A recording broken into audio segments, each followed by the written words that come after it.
बिस्मिल्लाहिर्रहमानिर्रहीम।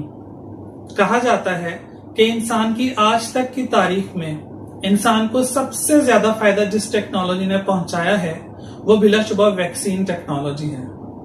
और आज जब कोरोना ने कमो बेश पूरी दुनिया को अपनी लपेट में लिया है तो इस तूफान तबाही में हर शख्स की नजर जिस मसीहा की तरफ है वो भी शायद वैक्सीन ही है।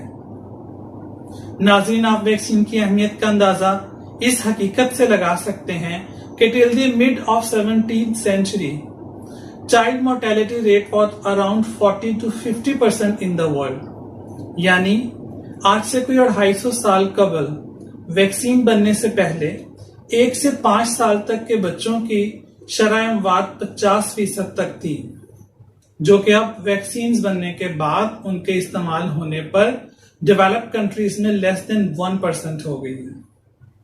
तो यर्स, आज के सेशन में हम देखेंगे what is a vaccine and how it works, how long it takes to develop a vaccine, what is the status of COVID-19 vaccine yet now, and when Pakistan is going to launch corona vaccine. लेकिन उससे पहले हमें एक बात समझनी होगी कि हमारे जिस्म में बीमारियों के खिलाफ लड़ने की ताकत को कुव्वत मुदाफियत यानी इम्यून सिस्टम कहते हैं। हमारा ये immune system white blood sales पर मुश्तमिल होता है जो एंटीबॉडीज बनाकर जरासीम के खिलाफ लड़ाई लड़ते हैं। आप यूं समझ लें कि immune system is our self defence system और व्हाइट ब्लड सेल्स इसके सोल्जर्स हैं और एंटीबॉडीज उन सोल्जर्स के वेपन्स हैं।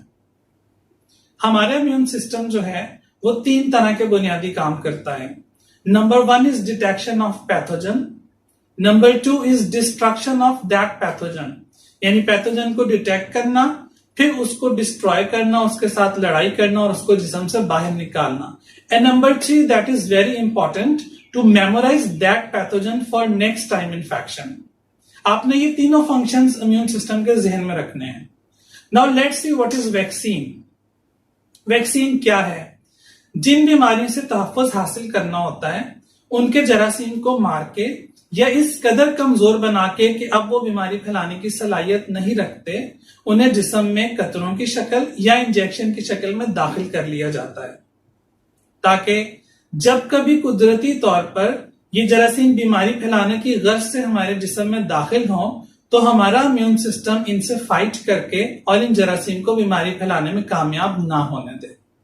दूसरे लफ्जों में हम यूं कह सकते हैं कि वैक्सीन हमारे इम्यून सिस्टम को ऑलरेडी अलर्ट कर देती है। आप इसे यूं भी समझ सकते हैं जैसे मॉक एग्जाम्स और प्री बोर्ड टेस्ट हम स्टूडेंट्स को एक्चुअल एग्जाम्स में भेजने से पहले लेते हैं और उन्हें उसी तरह के सारे सिस्टम से इंट्रोड्यूस कराते हैं ताकि एक्चुअल एग्जाम्स डे पर उनको किसी तरह की परेशानी का सामना ना करना पड़े। तो vaccine is just like our mock exams. Now we will see how long it takes to develop a vaccine. अब तक जो फास्टेस्ट वैक्सीन बनी थी वो मम्स की है, जिसको कम से कम 4 साल लगे थे, और ज्यादा से ज्यादा एड्स की वैक्सीन है जो अब तक नहीं बनी, 3rd ट्रायल फेज में है और कहा जाता है कि 2030 तक वैक्सीन एंड यूजर तक आ जाएगी। And in this way it will take almost 50 years to develop. यानी वैक्सीन के बनने में आप कुछ नहीं कह सकते कि कम से कम और ज्यादा से ज्यादा कितना वक्त दरकार है, लेकिन अपनी आसानी के लिए हम इसे यूं समझ सकते हैं कि वैक्सीन बनने का अमल बुनियादी तौर पे 3 स्टेजेस पर मुश्तमिल होता है। Stage 1 is of research stage.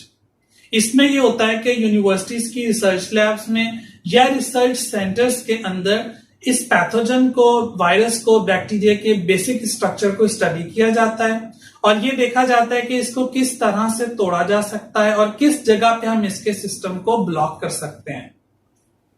Second stage is of testing stage. इसको फर्दर 4 फेजेस में डिवाइड किया जाता है। Number 1 phase of second stage is pre clinical phase. Pre clinical phase में ये जो वैक्सीन बनाई होती है उसको एनिमल्स में इंजेक्ट किया जाता है और उसकी इम्यूनोजेनिसिटी चेक की जाती है, यानी देखा जाता है कि क्या ये वैक्सीन एनिमल की बॉडी में एंटीबॉडीज प्रोड्यूस कर सकती है या नहीं। अगर वहां वैक्सीन एंटीबॉडी प्रोड्यूस कर सकती है तो फिर उसको सेकंड फेज ऑफ स्टेज 2 में एंटर किया जाता है, that is called clinical phase.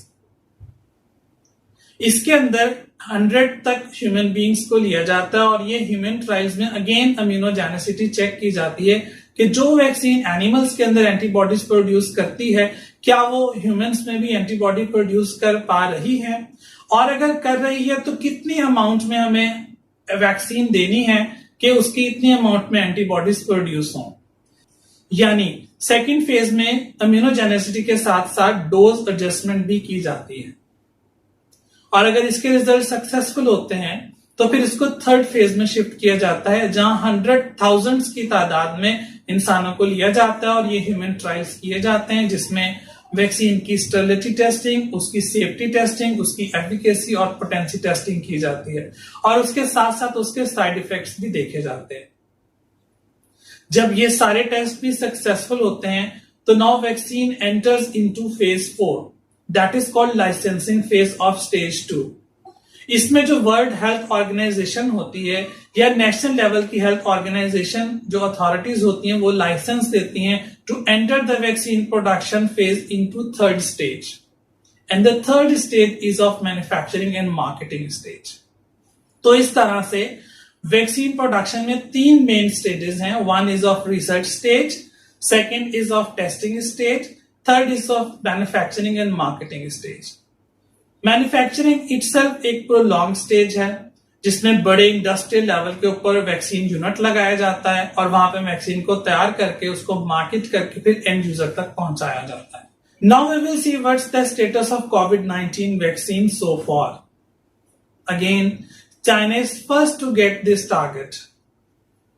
China ने कनाडा के कंट्रीब्यूशन के साथ कैंसिनो एक कंपनी है जिसमें AD5nCoV के नाम से एक वैक्सीन तैयार की है और जिसका थर्ड फेज क्विट करते हुए डायरेक्टली मिलिट्री में अप्लाई कर दी है, और इट इज सपोज दैट सितंबर और अक्टूबर में ये इसको फेज 4 से प्रोडक्शन यानी मैन्युफैक्चरिंग और मार्केटिंग वाले फेज में ले जाएंगे और bye the end of 2020 they will launch this vaccine into world.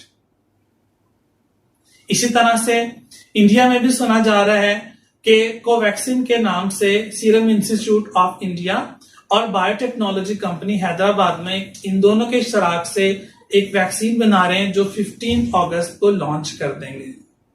इसी तरह से यूएसए में भी 4 कैंडिडेट्स हैं वैक्सीन के जिसमें सबसे टॉप रैंक जो है वो मॉडर्ना को कंसिडर किया जा रहा है। इसी तरह जर्मनी में फाइजर कंपनी है जो थर्ड ट्रायल में अपनी वैक्सीन को लेकर जा चुके हैं, और यूके की ऑक्सफोर्ड यूनिवर्सिटी की जो वैक्सीन है इस वक्त वो भी थर्ड ट्रायल में एंटर हो चुकी है। That is suppose to be the best one considered vaccine so far. Viewers, अब अगर हम बात करें status of corona vaccine in Pakistan, तो अप्रैल में पाकिस्तान की गवर्नमेंट और फेरोज सन्स के दरमियान एक मुआहिदा तय हुआ था जो बाद में कैंसिल हो गया गालिबन नंबर ऑफ डोजेस और रेट की वजह से, और मेरा नहीं ख्याल कि अब कोई लोकल कंपनी जो है वो कोरोना वैक्सीन की प्रोडक्शन और मैन्युफैक्चरिंग की तरफ जा रही है। और हालिया अंदाजे के मुताबिक अगर किसी स्टेज पर काम हो भी रहा है तो वो स्टेज 1 पे है, दैट इज ऑफ रिसर्च। अभी तक कोई प्री क्लिनिकल और क्लिनिकल ह्यूमन ट्रायल्स नहीं शुरू हुए पाकिस्तान में किसी लोकल वैक्सीन के। लिहाजा जितना प्रोसेस आपने अंडरस्टैंड किया आप भी अंदाजा लगा सकते हैं कि मुस्तकबिल करीब में पाकिस्तान की कोई अपनी लोकल कोरोना वैक्सीन प्रोडक्ट आती नजर नहीं आ रही जिसको लेके हम ये कह सकें कि हम अपनी प्रोडक्ट से अपने लोकल आइसोलेट्स के साथ जो है कुछ अरसे में वैक्सीन बना सकेंगे और हम उसको लगा के इस बीमारी से कोई छुटकारा हासिल कर सकेंगे।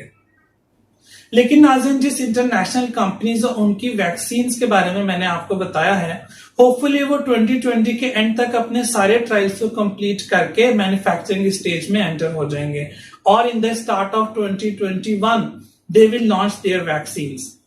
मैं यहाँ आपको ये भी बताता चलूं कि WHO ने जो आज से 2 माह कबल एक स्टेटमेंट का इंकशाफ किया था, एंड दैट वाज के कोरोना को अब हम मुकम्मल तौर पर खत्म तो नहीं कर सकते, ये बिल्कुल उस तरह हमारे साथ चलेगी जैसे बाकी बीमारियों के साथ, यानी पोलियो, हेपेटाइटिस के साथ साथ हम वैक्सीन बनाकर और लगाकर चल रहे हैं।